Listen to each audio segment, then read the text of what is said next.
Police Director General Oscar Albayalde inspected the Araneta bus terminal to ensure the safety of passengers bound for the provinces this Undas. The PNP chief said he is satisfied with security measures laid by his men.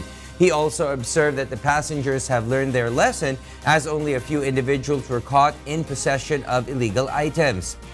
Albayalde also reminded drivers to observe safe driving while he advised travelers to secure their houses before leaving. The PNP chief also visited the Manila North Cemetery, which is the largest cemetery in the country. He reminded the public of liquor ban being implemented inside the facility. So far, wala tayong nakuhang threat whatsoever. Although sabi ko nga, with or without any threat, kailangan natin bantayan yung ating mga kababayan. Meanwhile, President Rodrigo Duterte is set to visit tomorrow some areas in Luzon that were heavily ravaged by Typhoon Rosita. Presidential spokesperson and Chief Legal Counsel Salvador Panelo says the president plans to personally visit the mountain province where several landslide incidents were reported. Earlier, 6 survivors and 2 bodies were pulled out from a massive landslide in Sitio Haprang in Natonin Mountain Province. At least 21 more people are feared trapped inside the landslide that covered a building of the Department of Public Works and Highways. Authorities are now racing to dig through the mud to free more people. Other areas that were affected by Typhoon Rosita were Isabela, Quirino, Cagayan, Aurora, and parts of Cordillera region. Ang directive niya, pupunta kami sa typhoon ravaged area. Several villages in the town of Ambagyo in Nueva Vizcaya are isolated due to landslides triggered by Typhoon Rosita. Identified areas that are isolated include Poblacion, Amweg, Duli, Labang, Napo, Salingsingan, and Kamandag. Around 6,000 people are said to be residing in these villages. The landslides occurred early this morning after the heavy rains. The town of Ambagyo is prone to landslide as it is located in the mountainous area. The local government, however, assures there is no need to send relief goods because there is enough supply in the affected area. They only need to clear the ground as soon as possible so residents can go in and out of their villages. Kung hindi matatanggal po yun, ang Ambagyo po ay hindi makakababa o wala silang magagamit na lugar. The Philippine government will send assistance for Filipinos who were heavily affected by Typhoon Yutu when it battered Saipan.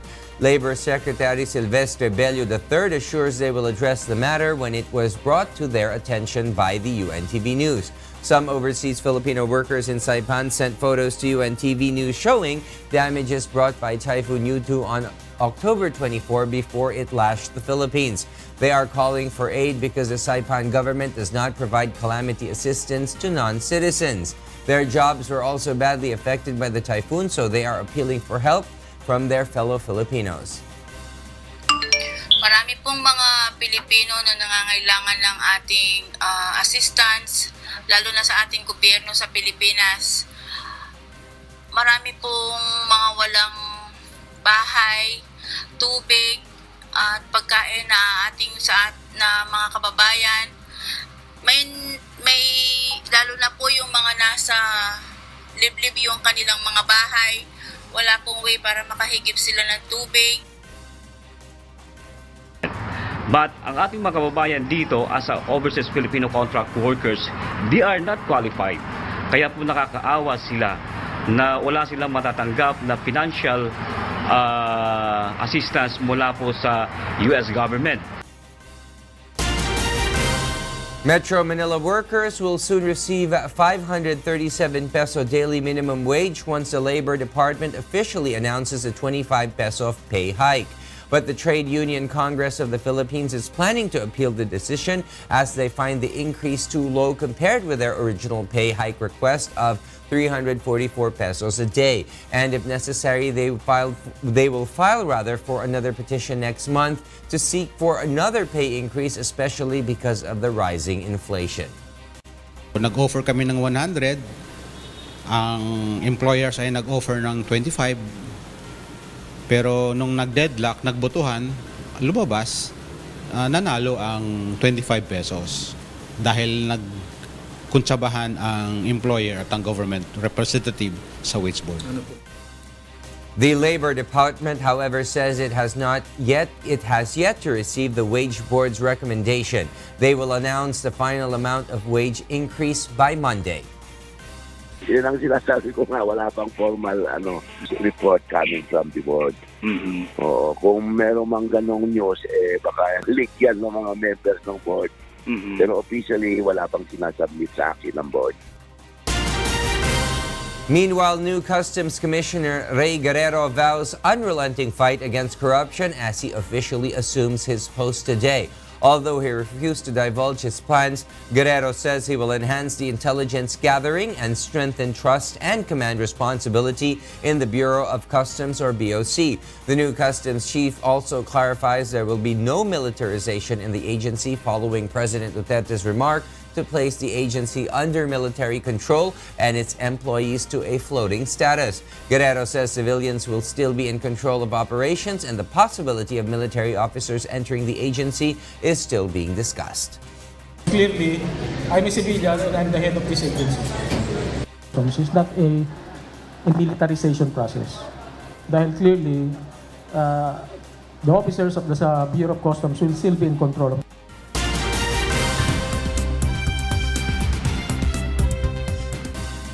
And now for the news abroad.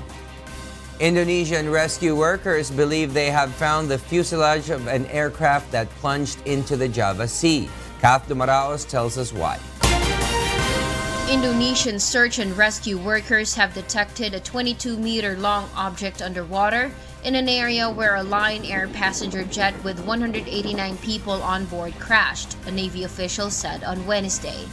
Ground staff lost touch with flight JT610 13 minutes after the Boeing 737 MAX 8 took off early on Monday from Jakarta on its way to the Tin Mining town of Pangkal Pinang.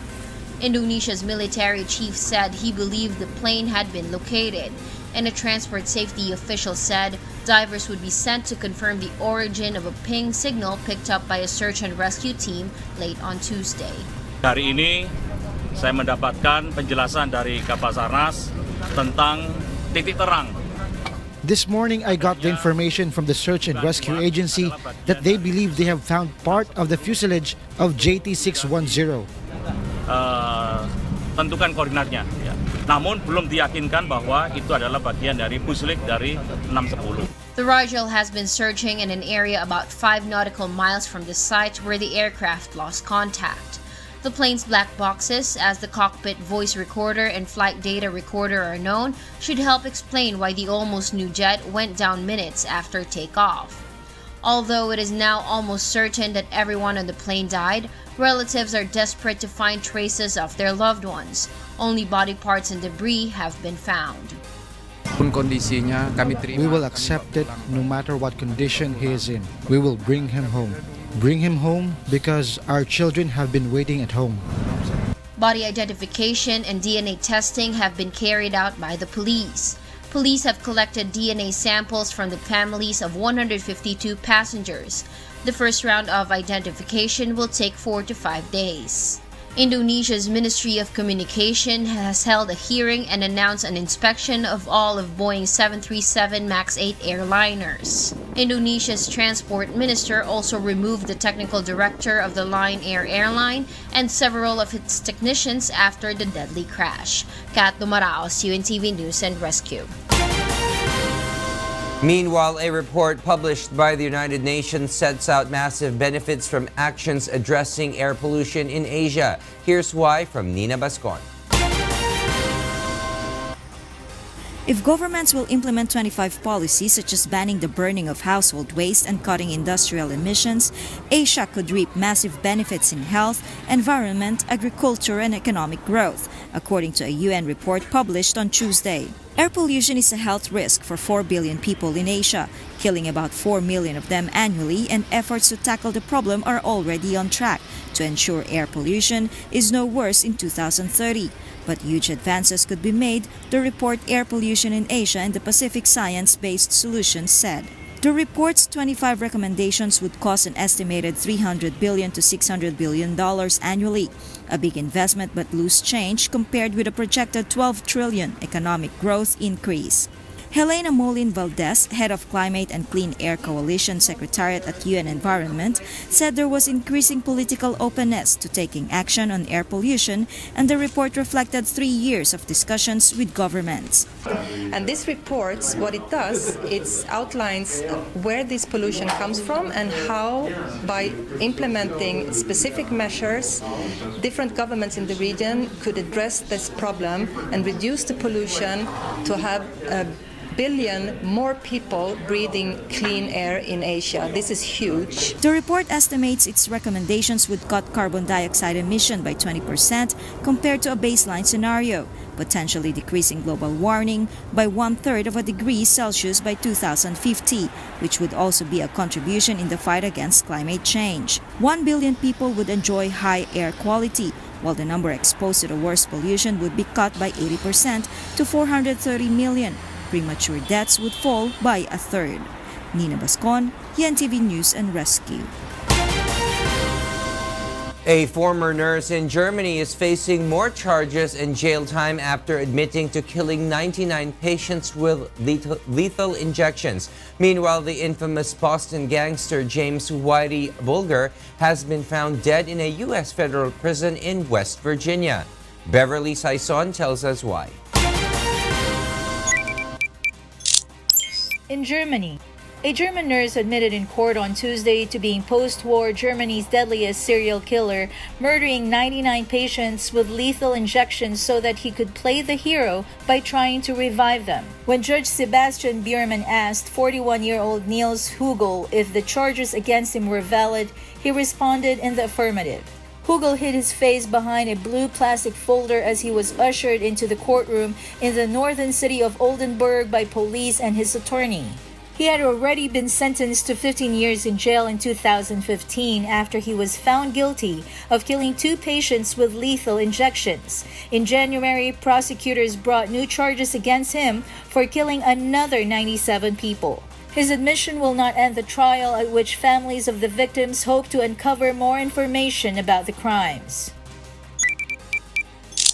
In Italy, workers have discovered human bones at the Holy See Embassy to Italy, and police are investigating the matter, the Vatican said on Tuesday. Italian media said forensic scientists were looking to see if the remains might be those of Emanuela Orlandi, the 15-year-old daughter of a Vatican employee who vanished in 1983. The Vatican said in a statement that the bone fragments were discovered during restructuring work on an annex to the Holy See's imposing embassy compound near Rome's famous Via Borghese Museum. And in USA, the infamous Boston gangster James Whitey Bulger has been found dead in a U.S. federal prison in West Virginia. The 89-year-old was discovered unresponsive at the maximum security facility shortly after being transferred there from a Florida jail. A prison union official said the death was being investigated as a homicide. He was captured in California in 2011 after a 16-year manhunt. Beverly Saison, UNTV News and Rescue. Garments embellished with sweet morsels of chocolate headline the Paris Chocolate Fair's opening night. Leslie Longboan tells us why.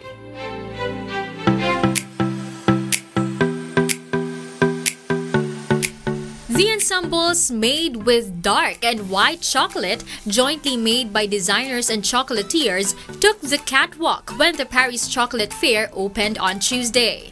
French celebrities wore and presented the pieces in front of an audience of more than 1,000 people. The runway show aims to prove that chocolate, which plays a big part in French culture, inspires boundless creativity.